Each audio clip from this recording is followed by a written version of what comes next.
What's going on, everybody? You know who it is. This is Austin, aka More Than an Agent, and this is the Real Estate Blueprint podcast, where we give you the blueprint to the Black and Brown community on how to make these moves in real estate. My name is Austin, your host, and shout out to my co-host here, John Soto. Soto, what's up, boss? How's it going? How's it going? All is well on my end, man. Good to do another episode for the culture, man.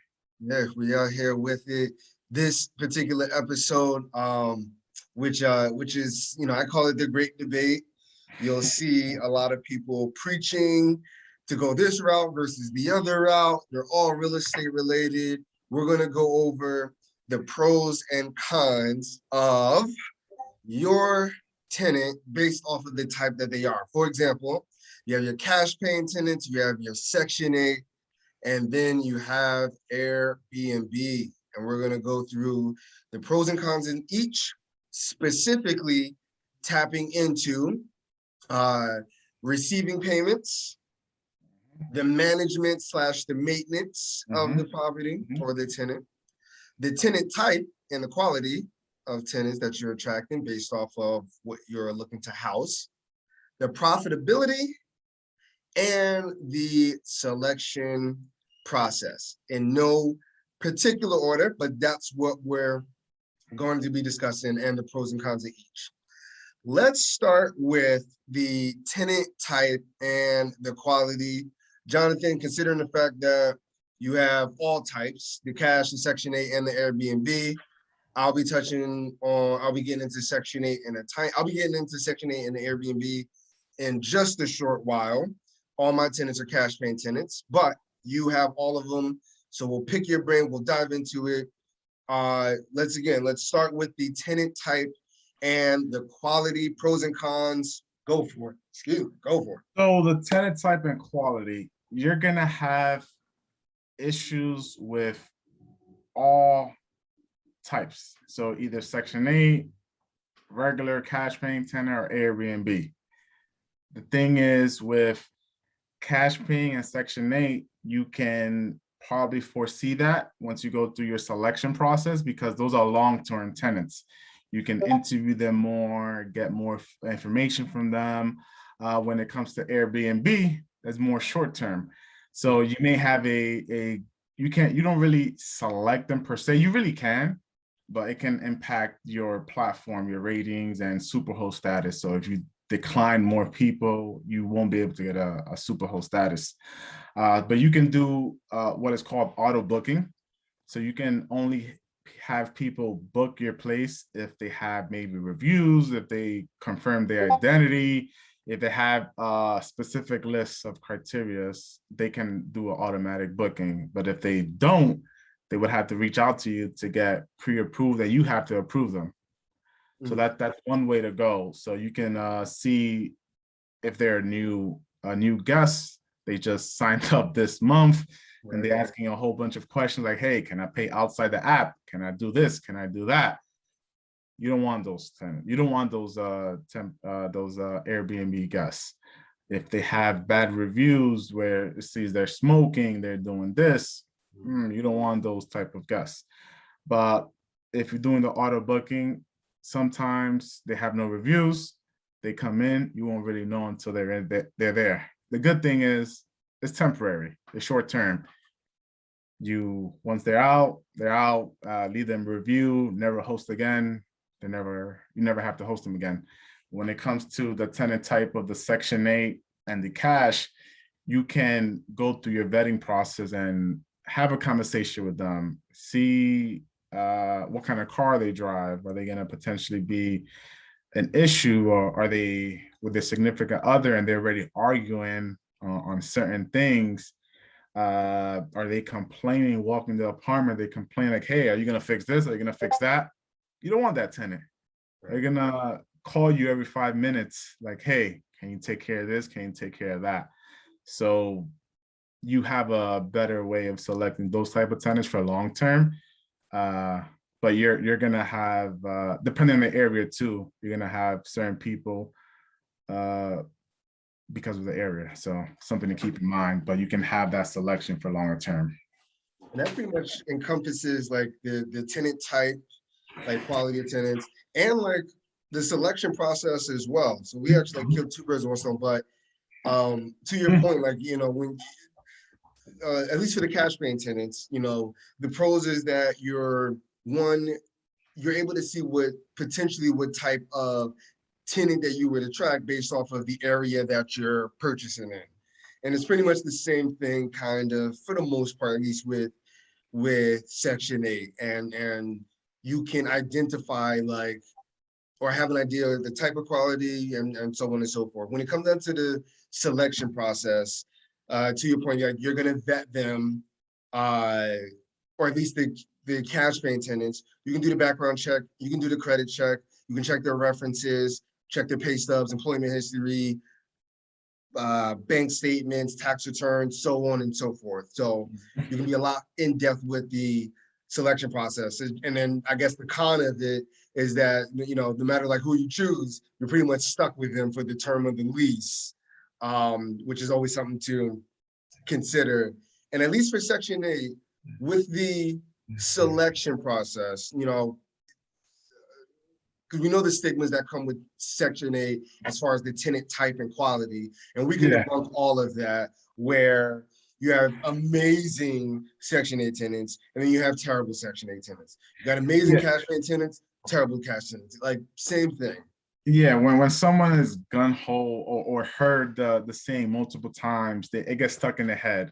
When people say they stay away from Section 8, I'm like, why? What's the reason? And they have that bad rep. Like, let's say Newark, many years ago, some to this day still has that bad so-called rep, because they hear from other people that it's not a good area.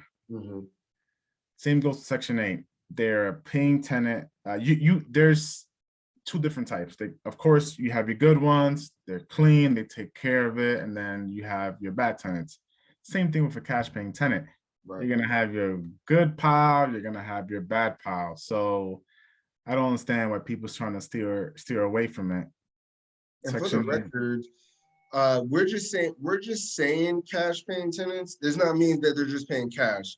We mean that individuals that are just, there's no government system, they're just paying out of pocket. Cash, credit, debit, direct deposit, quick pay, Zelle, the whole kit caboodle. So that's what we mean by that. From the selection process of Section 8, are you able to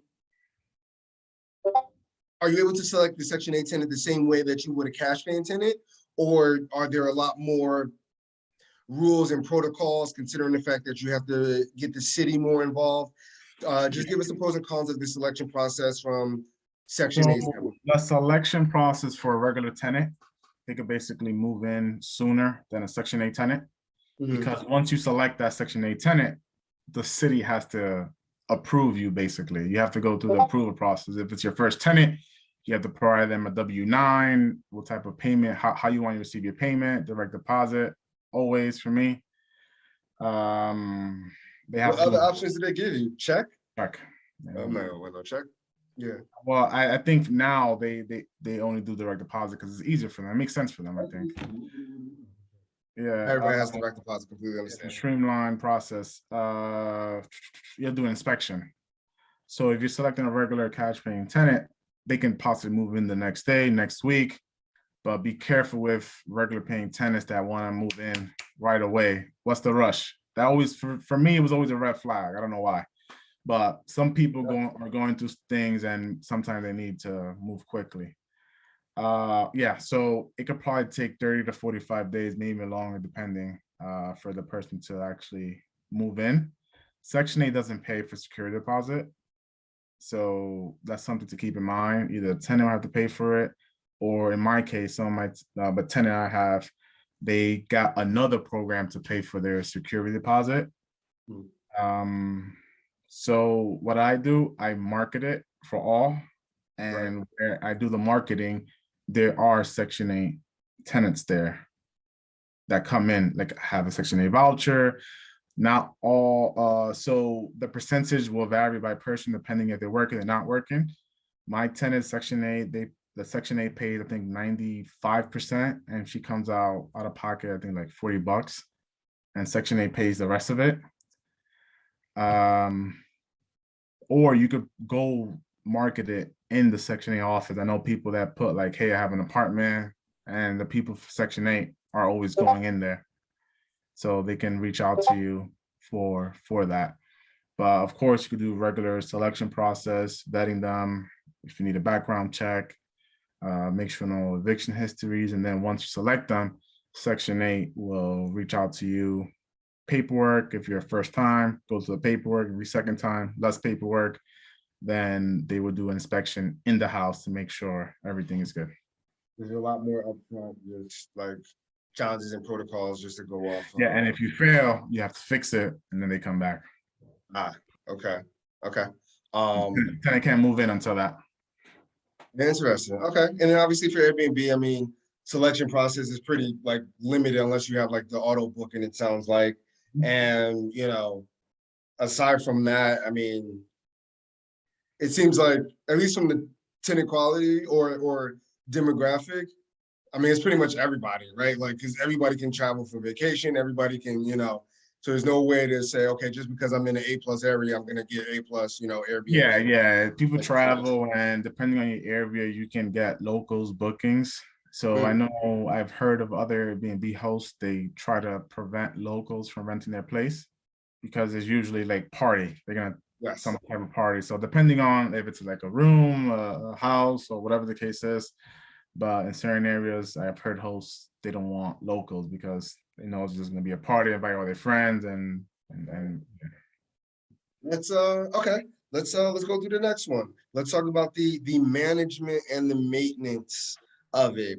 Now, to keep things on one accord, we'll just take a regular, we'll just take a regular property. Property was not just renovated yesterday.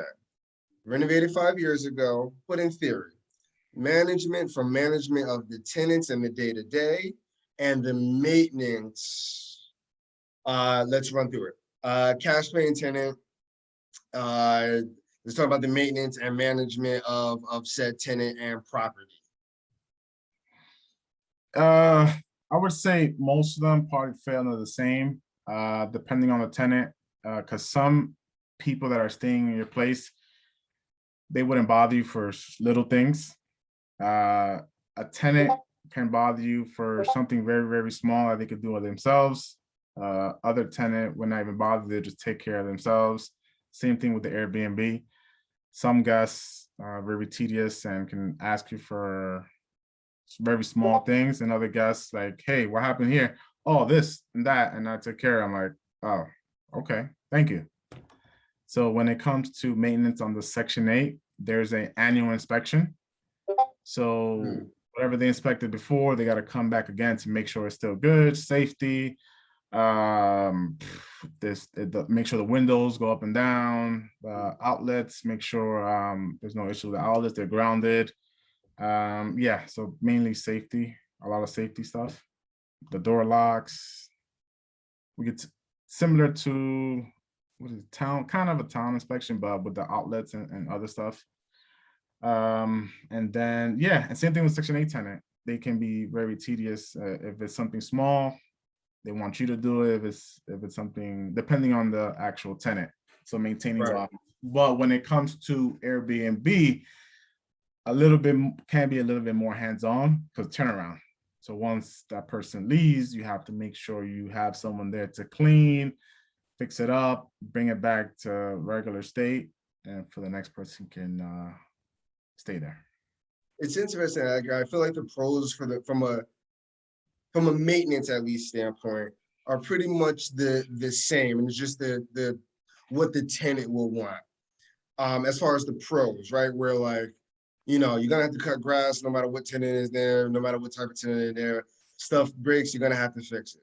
I think the cons really get interesting because each con, right? I think the cons are very interesting where, in theory, if an outlet doesn't work and this is a cash paying tenant, in that lease, you may or may not have to fix that outlet. That can be judgment call up to the landlord, in theory, right? And then if it doesn't get fixed, because it's not affecting severely the tenant's habitability, living conditions, whether they're safe or not, because it doesn't affect that, they still owe you the rent. Now, Section 8, they're gonna be like, no, we're not giving our portion because you need to fix this outlet. This is part of our inspection. No, In theory. if you fail the inspection, they'll continue to pay. They'll just give you time to fix it, and then they come back. Okay. But if you continue to fail, then yeah, the tenant can probably move out, and then I'm not sure they ban you from renting out the Section 8, but it's a possibility. Some type of like, yeah. Okay. But there's a cause and effect, at least, like with Section 8. If you don't do this, something will happen. Yeah. They force your hand to do it, which is interesting. And then Airbnb is like a hybrid of the two. Yeah. Where you don't have to fix it. Technically, they still owe you. But at the same time, if they were to leave a negative review that your outlets weren't working, yes, then all of a sudden, like that can have your private, like impact your future bookings. But the good thing about Airbnb, they have to pay first, before they move in. Interesting. Well, yes, and that clearly, and that goes to the next pocket. Have to pay you before they actually move in. And that will lead us to the next topic, but I definitely wanted to make sure, just from the maintenance part of it, like that's pretty much the same. Well, same pro-wise, but on the cons, we can see how they can be different and have their various effects. Management of the tenant, though, do you see that? Because in theory, we would believe that if the tenants just posted up and they got their yearly lease and they're chilling, they're doing their thing, it's going to be less management than a tenant that is moving in, checking in on Friday, checking out on Sunday, next tenant checking in on Tuesday, checking out on Wednesday. Is that actually true from a tenant management standpoint? Not so much the cleaning and turnover and stuff like that, but do you see that the tenants that have been there for longer are more of a headache than the tenants that are there for just 3 days? It can vary. So it depends on the actual person. So it was one person that stayed for like 2-3 days for the weekend, and the place was a mess. I'm like, oh, what is this? And there's another person that stayed for 4 days and spotless, clean. Actually, I'm renting an apartment, the whole apartment, 3-bedroom, and they're staying for 2 nights. They checked in yesterday, they're checking out tomorrow. So we'll see how that looks tomorrow. And other people that stayed there for 60 days and it doesn't look bad. So it just depends on the person. So you're gonna have each type of person any way you rent out. So on the con aspect, because the only one that's really faster pace, obviously, is Airbnb. Do you regret any of the Airbnbs due to the fact that you'll have a lot more turnover and it requires a lot more of your time or money on a monthly basis to get the spot ready for the next individual on a very consistent basis? So a few things. One apartment I have, I fully renovated before getting in. Another apartment I have, I didn't really do much to it. So I regret not fixing it up a little bit more, make it more presentable, because that's the one I'm having issues with review wise. Another thing is, if a guest reaches out multiple times and we know they're going to be a headache, don't approve them. Those are always the ones that are going to give you issues. When they're messaging you prior to, like so when they're inquiring about a whole lot of questions, like, hey, wait a minute. Okay, you're going to be an issue. You're going to have the same exact questions once you book. Right. and require more of my time. Was no. Right. Right. Gotcha. Moving on into the receiving of payments and just receiving your funds, run through the pros and cons of each. Yeah. Section 8 pays depending on the tenant. So some tenants have 60, 40%, some tenants have 95, 100%. But when it comes Section 8, direct deposit first of the month, depending if it's on a weekend, it might be second or third of the month, but it comes on time every month. For the cash portion, which the tenant, the only thing is the current tenant have that pays cash. So whenever I'm in the area, I pick it up. I don't go on my way on the first day of the month and pick it up if it's the 5th, 6th, sometimes even the 6th, because it's not much. It's a small portion of the payment. Then I pick it up. For regular paying tenant, Zelle. I prefer Zelle or Cash App, electronic payments. I don't accept any cash. Someone tried to do it that way at the beginning, like, no, I only do cash, because just to think of coming every time to collective, they're not there coordinating, it's easier that way. Right. When it comes to Airbnb, they pay through the app. So the first day they check in, I think 24 hours after that, they send you the payment to your bank account, direct deposit. If the person is staying for, let's say 6 months, I believe the person pays on a monthly basis, and then you get that every day. What else? Yeah, Because for the most part, right? Like for example, like the cash paying tenant or like the regular paying tenant, you know, I guess the pro is that you can create how like you want to receive your cash, which in this case, like if you do it all in Zelle, Cash App, whatever the case. I'm actually about to give, when I go to pick up rent this upcoming month, I'm giving everybody the notice about their rent increases, as well as from now on, all cash paying tenants, you're going to mail it in to our business address. And as long as the envelope is stamped by the post office before the 5th, like we won't charge you a late fee. But that'll eliminate the need. And even though I'm only literally 11 minutes away from picking up those rents, it's the thought process, it's the having to think about it, it's the having to put it in your schedule. Adding a new task for that day is just one other thing to go handle, right? And I realized that the more that I realized how easy that it was to do, but the fact that I didn't want to do it, it procrastinated. And next thing you know, I was picking up rent on like the 11th, right? So, but all that to say that, you know, the pros is like you can accept it however you want to, but then the con on the cash paying tenant in theory is that you get paid whenever they pay you, right? In theory, whenever they send that money over to you, that's when you get it. The pros for Section 8 is that you'll get your funds right there, like on the first, direct deposit, so on and so forth. Nothing else to worry about, nothing else to like think about. And I guess the only like con, quote unquote, is that the tenant is still responsible for their portion that Section 8 doesn't cover. And then you'll have to figure out, however, you have to do it for the remaining balance for that.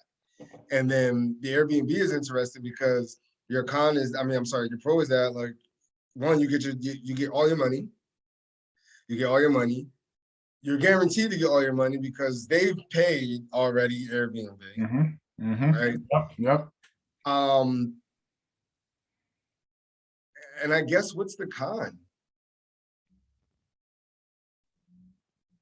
If you had to think of a con, like from a payment standpoint, I don't think I would want it any other way. Because that's all that's all the funds, right? Like that's a Section 8. Section 8 would be the best if they literally, or Section 8 would be fail proof if they did 100%. Right? Like that is the best, like there is no other way. It's on there, it's in the first, direct deposit, no questions asked. If the government shuts down, it's still there. If there's a recession, it's still there. Somebody loses their job, still there, right? Perfect. Like So I have to think of a con if there is even one, but it's good just for us, for the purpose of the show, to discuss the pros and Yeah, cons. for payment purposes, no, there isn't any. For the most part. Yeah, because the booking, if they fail payment on their end, the booking won't be confirmed. Right. So they don't have an actual booking. So Right. And from an Airbnb standpoint, like that's every landlord and like quote unquote landlord's dreams. Like if you don't pay, the lease doesn't exist if you don't pay. yeah. And I can handle you, the same way that I will handle, whatever case. Okay. So now since we've been talking about like receiving payments and things like that, let's get into the end all be all question. Profitability. Okay, let's start with Section 8. Since you're doing all of them, actually, let's run through the profitability of each, and then I'm going to ask you the final question. But profitability of each, your inability to control the profit. We'll do it as a two-way Okay. question. Cash paying tenants, and I want to say we won't do this. It's not necessarily a pro and con. It's just how profitable can it be, and does it have, and do you, and how much control do you have over the profitability of it? Okay, so for Section 8, it may be the least control because you have the state, the government involved, the state, whatever you want to call it, and they set limits of what the max is for that specific area. And then when it comes to increases, you can, of course, it's a percentage. It's only a certain amount every year, whatever the case is, but you have to speak to a whole bunch of people and get people involved. When it comes to a cash paying tenant, it's a little bit more flexible. It just depends on what the demand is. If the demand is there, you can charge a little more. And same thing when it comes to rent increases, is more flexible depending on, of course, your rent controls in your area. But there's a little flexibility as well if you're owner occupied. I believe some of those rules may not apply. Right. If you're doing, I believe, some repairs, of course, if you're doing a lot of repairs, you have that justification of the rent increase as well. When it comes to Section 8, I don't think you have that justification, if I'm not mistaken. For Airbnb, you can charge more than you're going to get in rents or Section 8 from a cash paying or a government assistance program. The reason behind that is typically when you stay at a place temporarily, you're always paying more because amenities are included. Electricity is included, maybe toilet paper, other stuff are included, Wi-Fi is included. So you're paying more for the convenience, for the comfort, and all that stuff. When you stay at a hotel, typically hotels, you're paying $150, $200, $300 a night, depending on the area. And that's temporary. You're going on vacation, you'll pay that because you want to explore it. And if someone is temporarily looking for a home, they need to spot in Airbnb for a few weeks, they'll pay that extra so they can have heat, they can stay in the bed, they have nowhere to go, they'll stay there temporarily until they find an apartment. Right. So profitability wise, Airbnb comes first because you're gonna get, you can, depending on the area, you can get double, triple. I know some people getting triple, depending how furniture wise, setting wise, hospitality wise. Then when it comes to cash paying, you can get market rent or close to market rent, depending on your finishes. And the Section 8 is based off what they say the market is. The golden question before we go into the core four. Let's take 100 units. Somebody owns 100 units in their portfolio. 100 units. The end all be all question. Would you rather have 100 cash paying tenants, 100 Section 8 tenants, or 100 Airbnb visitors? One building? Let's take one giant building, 100 units in there. Are they all Airbnb, all Section 8, all cash paying? Diversify? Nope, you have to pick one. Pick one. You have to pick one. I'll pick one. You Okay. have to. Yep. Location. Pick What's the one. location? And you're Location is key. What's the location? What's the location? let's put it like this.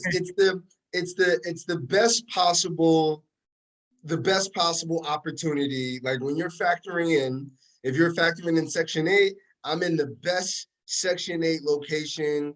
If you're doing, cash playing tenant, I'm in the best cash playing tenant. Section 8. Huh? I'll pick Section 8. You would pick, okay. So I thought you were gonna pick Airbnb. Why would you pick Section 8 over Airbnb? I would pick Section 8 over Airbnb because 100 units Airbnb wise, that's a lot of supply. Okay. That's a lot of supply. And depending on the location, if the demand is there, then yeah, I would go that route. For Section 8, no matter if a pandemic, anything the case is, someone loses their job, Section 8 is paying month to month. Even over, so you're okay. All right. So you said I couldn't do mix. No. I like where this is going. Because then it gives anybody that's listening, it gives somebody, it gives focus, right? And I ask those questions for focus and the ability to be like, all right, there's a reason why. If you ask anybody out of 100 somethings, like which one would you choose? If they pick one thing for all the 100 somethings, there's a reason why. Why, and then that answer becomes the focus, right? Where you're like, all right, Airbnb, if I had to choose, let's go with Section 8. Let's master this. Even if we do, a couple of units, it just gives me a starting point, right? So then we'll unlayer it one more and we'll say, let's say we're spread. Okay. Let's say this is now the 100 units are spread out over the course of 10 properties. Would you still do Section 8 in all of them versus Airbnb? Or would you do Airbnb because they're not all under one unit? Same city? Same perfect opportunity. If you're considering Airbnb, take Airbnb and it's right in the middle of Miami. And then if you're in, if you're doing different.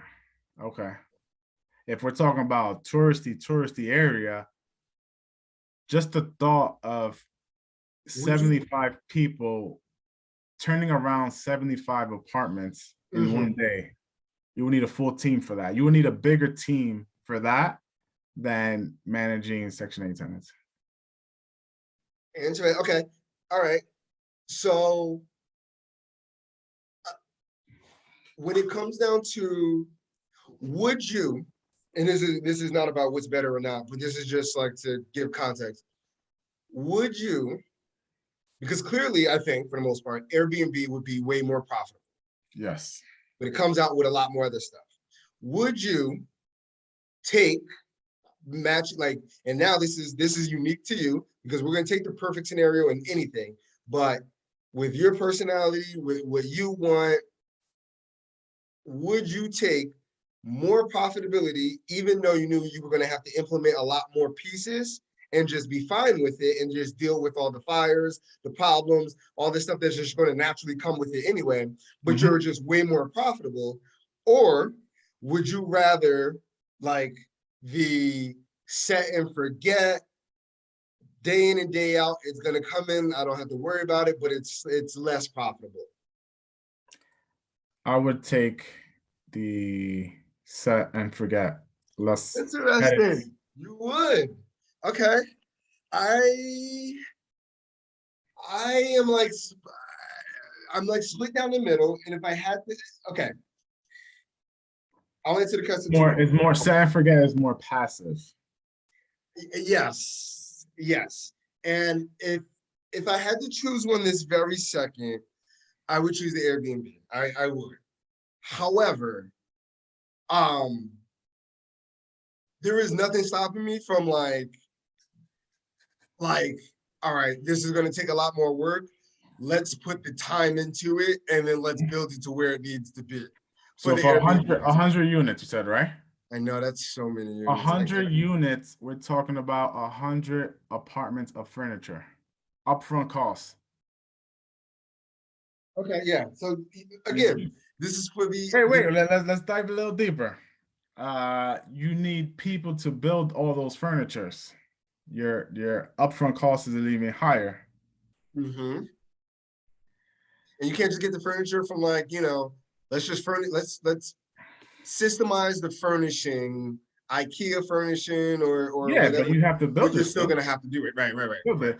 And then how are you gonna differentiate all those 100 units? Are you gonna have one that's like all red, make it more theme, one that's all blue, make it more theme? Okay. Yes. You're gonna have 100 of the same type. You're gonna have the same furniture, you're gonna have this, that. And it all depends on location. If you're in a hot location, let's say the Jersey Shore or something like that, maybe I'll do it. Maybe. Like I brought it up, assess like if there was one just outlier that if all we did was that, like, is everything just amazing, right? Like if we just strictly did Airbnb or strictly did Section 8, are we just going to be much better off following the one path? Yeah, and maybe it feels all maybe spread out. Do 5, add 5, add 5. Maybe that's more manageable. You throwing 100 at me.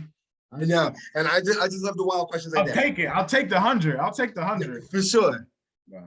And the only reason why I asked, and before we go into the core four, the reason why I asked, especially on the Airbnb aspect, was all right. If we, going into Cleveland, if we go find a 20 unit in Cleveland for 400,000, right?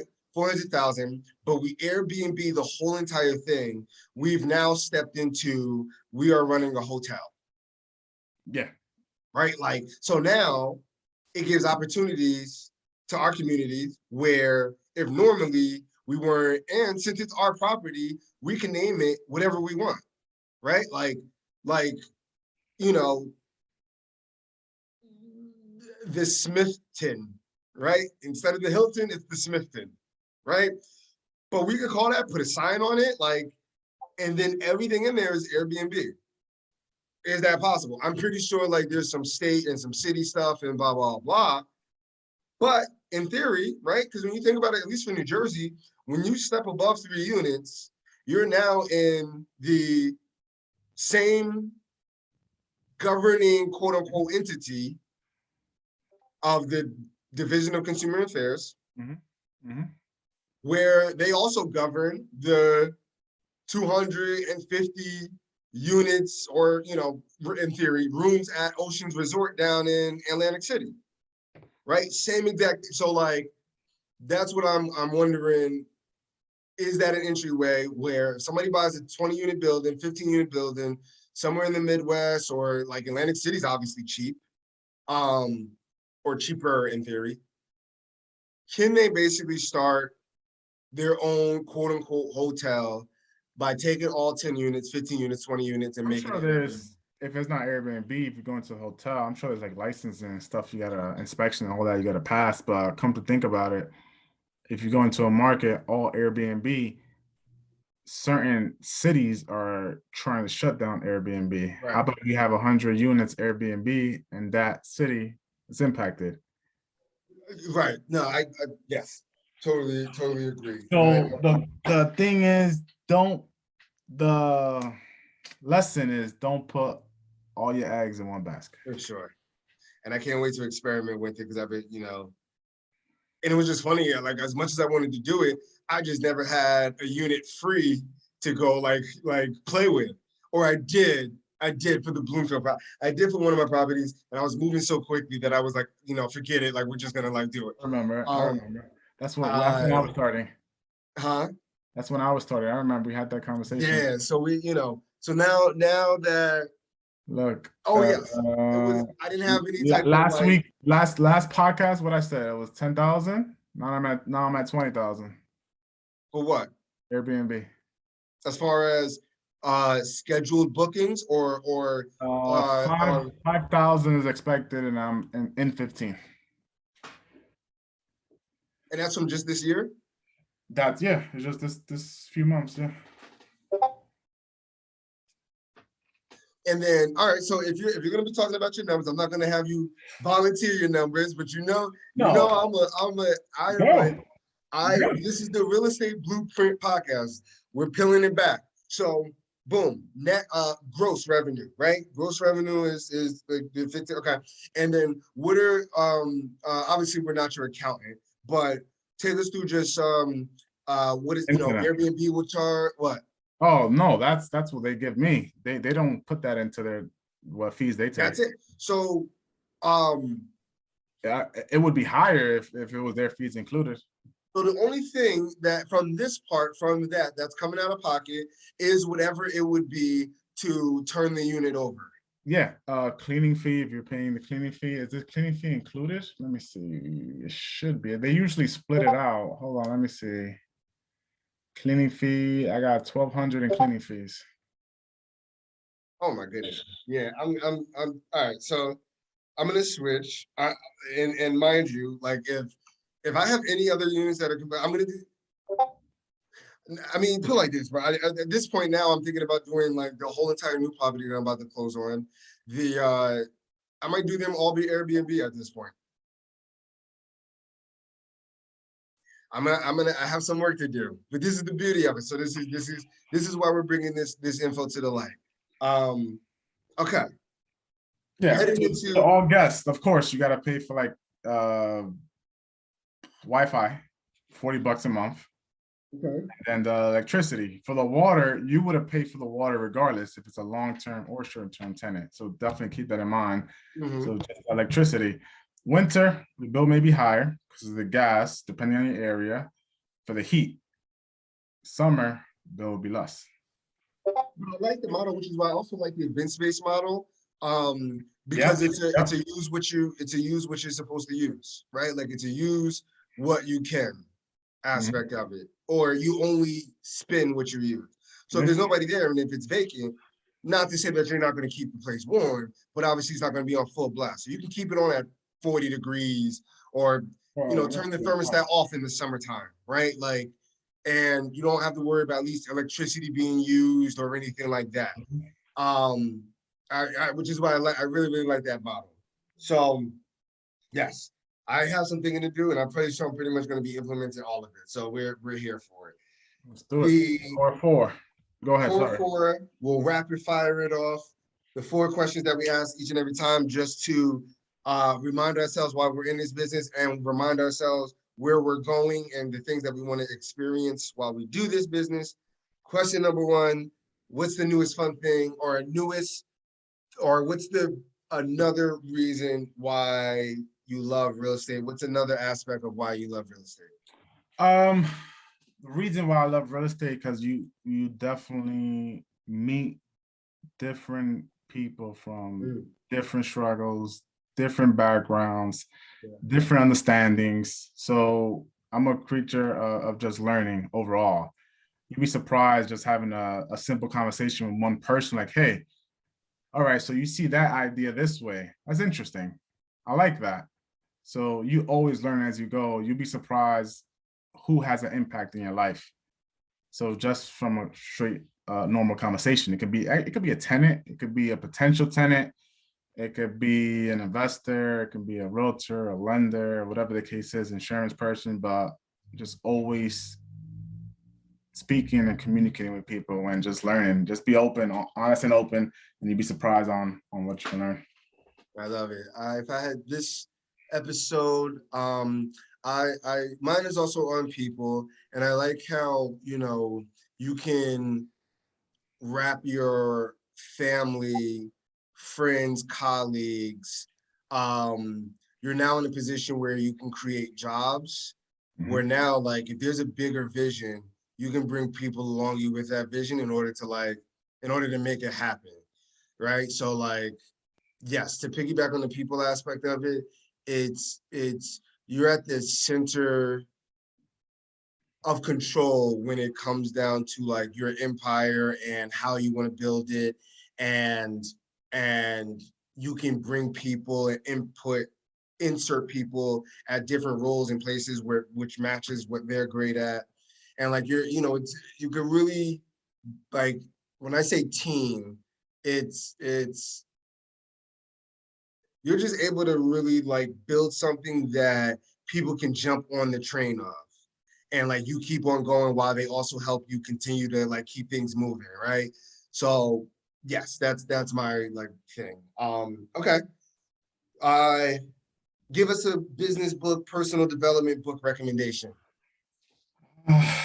Yeah, I could say this is it. I recently not read, but listened Audible. We were just speaking about it. The Will Smith, the basically his Okay, what was Will. it, biography. Mm-hmm. So it's I always just like this from the last question. I like speaking to people, getting their ideas, how they think of certain ways. I also like to see how other people went through adversity. So how they came from where they are to where they are now. So it was always good because you'd be surprised how much of connection you have with a big star, a big investor, whatever the case is just that Yeah, always interests me. I love it. Okay. Uh, I'm gonna cheat a little bit, but considering that we're going to the 10X conference next week, I am going to throw out the 10X rule. 10X Perfect. rule. And Go. it's literally exactly what it says. And it's just whatever, like, and don't start, but whatever your goal is right now, 10X that. Simple and Mhm. plain. Yeah. Simple and plain. Abundance mindset. Don't have that scarcity mindset. Just think Yes. bigger, do bigger, and you'll will be bigger. That motivates me just to make more phone calls, man. It's yes, 10X rule that straight lace. There's nothing else to it. If you 10X anything, 10X anything, you're gonna get more out of it just from your input standpoint. Relationship Don't focus on wise, the goal. anything. Yes. And not focusing on the goal, focusing on the action behind the goal. So although the goal can be, I want to close 10 deals this year, Mhm. that can be at the forefront, but Mhm. then instead, you can't make just one phone call a day. 10X that, make 10 phone calls a day. What happened? All right, 10X, 10X that again. In theory, of course, like, you can't 10X your way to like a million phone calls a day, right? But it's just developing the proper mindset of whatever you can do, you're always able to double it, triple it, quadruple it, and get more out of it. So yes. All right. Um, what's an upcoming fun thing that you like to do in your spare time when you're not out busting deals? I would say hosting. Now that we have Oh, the bigger okay. family over, Your crib is excellent for hosting. yeah. So hosting, getting people together, just talking, having a good time, not Hmm. worrying about nonsense, and just yeah, For fun, sure. happy. She likes that, so I like it. There we go. I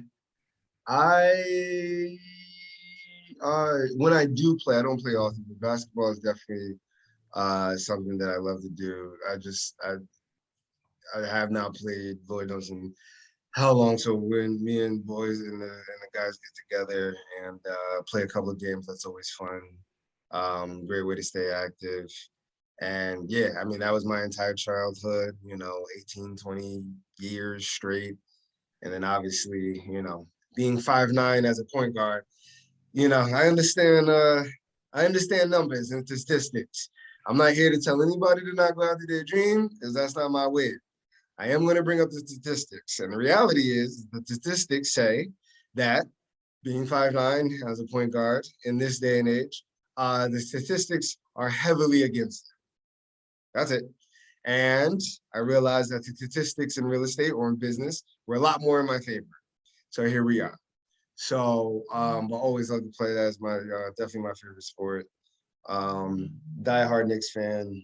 Yeah, we'll take it. And then uh that's my fun thing. All right. And the very last, but certainly not least, Soto, where can people find you at? John does real estate. JON does real estate on all social media platforms. YouTube, Awesome. Instagram, everything. And I know who it is. It's Austin, aka More Than an Agent. underscore. Make sure you put an underscore under the more than an agent. You can find me on all the social media platforms. And my wife just bought breakfast, which is amazing. So that's the beauty of it. So we're about to go enjoy breakfast, even though it's about to be noon. But that's how we do in real estate. Lord knows if you get an opportunity to eat at all, we'll take it. But we're out here. Ask us any questions. Check out the links in our bio. We're always answering questions, giving out game, always making sure to be a resource, always making sure to be an open book. This is Shoto and Austin with the Real Estate Blueprint Podcast. Signing off.